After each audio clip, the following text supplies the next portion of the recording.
guy's still got a beard. Alright guys, welcome back to the channel. It's Nelson, fish another day. So you can see where I am, out clamming again. So today, gaper clams, horseneck clams, but today's gonna be everything you need to know on how to get one of these. So stick around for the whole thing. Everything is gonna be information on how to get it. So from who, what, when, where, and why. So, alright, I'll show you all the equipment that we used. So let's get going. So before we do a deep dive into the equipment that we use, I do have to mention a couple regulations first. And this is actually the first time we've gone out where we actually came super early. And you can see here, it's pretty dark. The sun literally just rose maybe 5 minutes before we started digging this. But in order for you to dig clams legally, you do have to wait for at least 30 minutes before sunrise, and you can dig all the way up to 30 minutes after sunset. Digging any earlier or later than those time frames can definitely get you a citation, so definitely not worth it. And actually, you know, digging before sunrise, you probably can't see much anyhow. As far as what time you should come out, well, that kind of varies every single day. So the best time to come out is at peak low tide. Here, this is actually a negative 1.2 tide throughout this video. But you know, it's gonna vary every day, so I probably wouldn't come out if it's anything less than negative half a foot. Even that's kind of pushing it, to be honest. So I would at least come out, you know, especially if it's your first time. Aim for something that's negative 1.0 or even lower than that. Now that you've picked a time to come out, always make sure that you do bring your fishing license with you. A fishing license is required for you to harvest clams, or pretty much harvest anything really. With certain exceptions at certain locations, but when we're talking about clamming, you do need a fishing license. So as far as harvesting these clams are concerned, there are a couple regulations you have to follow. The first one is that you are allowed to dig up to 10 clams per person. So that's per licensed person, you're allowed 10 clams. And you also must keep every single clam that you dig up, regardless of size and or if it's broken by the time you bring it up. So if you go down there and your clam gun just completely shreds up a clam, well, that's too bad. You gotta keep that one. Even if you lose a siphon, you have to keep it. Oh, man, water's coming in. Oh man, we crushed him.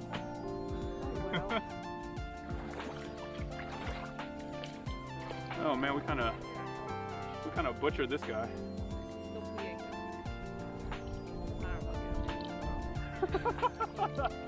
He's gonna throw it in here.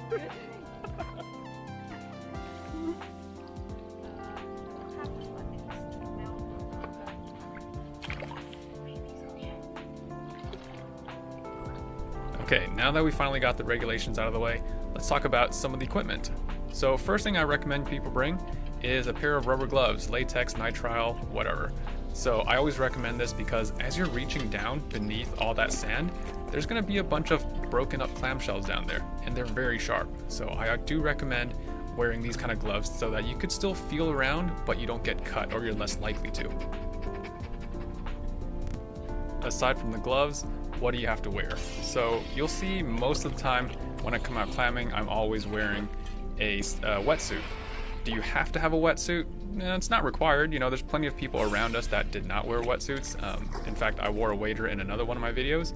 I would recommend if the tide is not that low, like, you know, maybe it's only, I don't know, say a negative 0.7, yeah, wear a wetsuit because there's going to be a bunch of water around you. But if the tide is super low, like a negative 1.5 or something, you could probably get away with a waders, or I even saw some people just wearing shorts if you're okay with that. But it's kind of up to you. I personally prefer the wetsuit, although it's a little bit more difficult to clean, but you could definitely get away with waders on a lower tide day. As far as the digging goes, you probably notice some people will talk about using different kind of shovels, like, you know, they do recommend using a spade style shovel if you don't have a clam gun. I personally never use a shovel, I just use a clam gun, and here I have the Murph's Claminator. This is actually, in this video, the first time I am using the Murph's Claminator. And let me tell you why it's actually a really good clam gun. So, you'll notice that there is a little screw thing that pops out at the bottom. This is actually a pressure release valve. What this does is, as you pull up after you've pushed it all the way down, as you pull up, that valve opens up and it fills that void beneath the whole column of sand. It fills it with air. So what that does is it releases the vacuum so that you're not pulling against not only the weight of the sand, but also the pressure.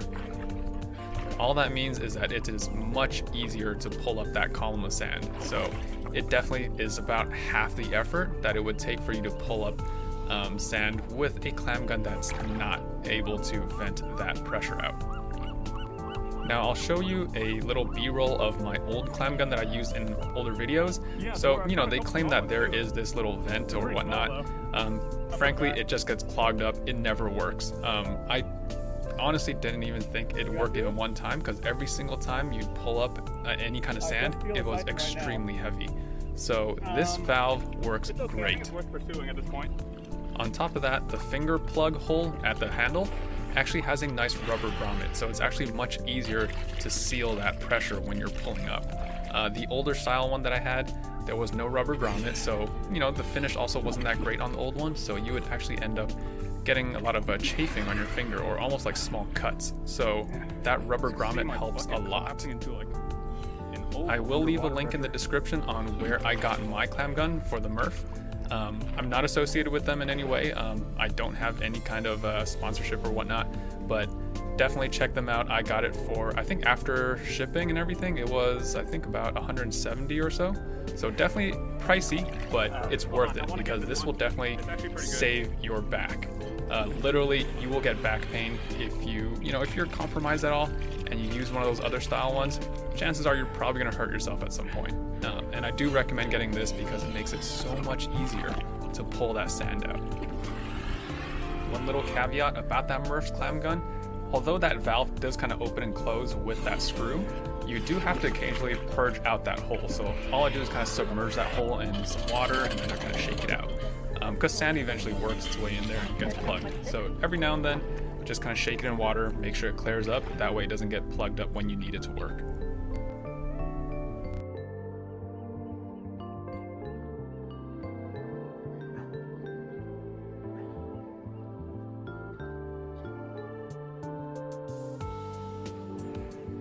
Got him.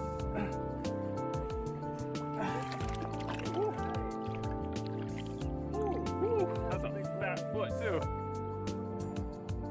Ooh, so low on this one. Yeah? Okay, coming. So you've probably noticed already that I brought some archery arrows with me. What are they for? So I actually use these as markers. So if I see another clam that I want that I can't quite get to yet, I will actually use it to mark that location. But on top of that, this can actually help me find the depth approximately of how far down I need to dig. So let me show you that here. And you'll notice here, I'm not putting a ton of pressure. I'm not trying to stab through the actual clam. I'm just kind of guiding the arrow right down the void of the clam siphon that's kind of, forming as it retracts itself. And I'm finding out how deep I need to dig. So check that out. And I want to see how deep it's going with the marker. No, it's...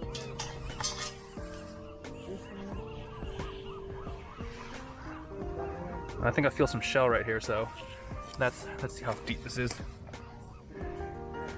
That's probably about 3/4 of my arm. So let's dig. And the last pieces of equipment that you'll need are going to be some buckets. So I got 2 buckets here. Red one is going to be the catch bucket, where we actually fill that with some water, and we're going to let the clams actually purge themselves of a lot of the sand while we are continuing to clam. And the second bucket is the blue one. This one is a little bit different. It's different because the bottom of this one is actually cut out. I have a separate video on how I cut that out. You could click on the card above, or I'll leave it in the description below. But the reason we use this is to actually prevent the sand from collapsing in and water to fill up that sand as we're digging. So let me show you how that works.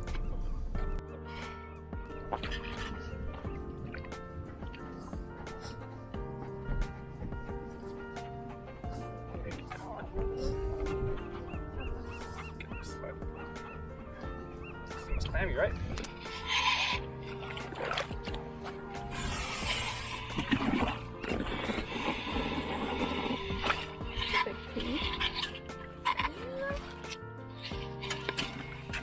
You might recall in another one of my clamming videos before that we actually did use those super tall, like, I don't know, it's like a 4 feet long PVC tube, and it's huge.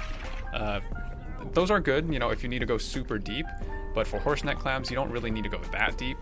And those PVC tubes were definitely bulky, and they're also much harder to pull out of the ground because probably like 3.5 feet of it is stuck way under. And all that pressure and sand makes it a little bit more difficult to pull up. These buckets you can pull up with one hand, so these are my kind of go-to as opposed to the PVC pipes. I got a hold of him.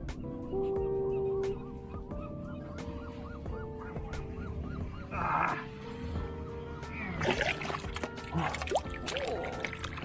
Pretty nice. Ah. Yeah. Oh. Good impression, and it's big. It's big. Wanna feel? Yeah. Hold on. Let me get the bucket out. So if you ever get this bucket made, this bucket is so much easier. Look at that. It's a little bit softer and it doesn't have as much surface area to push against from the sand, and you don't need that much when you're just doing gaper clams. All right, I'm gonna fill the hole a little bit so we don't leave potholes for people to walk in. So digging for the clams is actually the fun part. There's gonna be a lot of cleanup after that. So everything that you touched, honestly, it's gonna be filled with sand. Here I actually built a shower. I actually have a tutorial on how to build this, so click the card above or go to the description and I'll have a link to the video there. But yeah, this thing actually is fantastic. Just spray off some sand, and then when you're home, you gotta clean your clams also. So that's gonna be another couple hours, but again, I do have tutorials on how to actually, I guess, open the clams and kind of separate the parts that are edible and not edible. So yeah, hopefully that was helpful. All right, so that's our haul. There was 4 of us today, but hopefully that was useful for you guys. So hopefully, if you did like that, please click that thumbs up, subscribe. Otherwise, ask any questions in the comments. Always happy to hear from you guys. And I think right now I just hit 300 subscribers, so thank you guys so much. Appreciate it, a lot of that. And all right, catch you guys next time.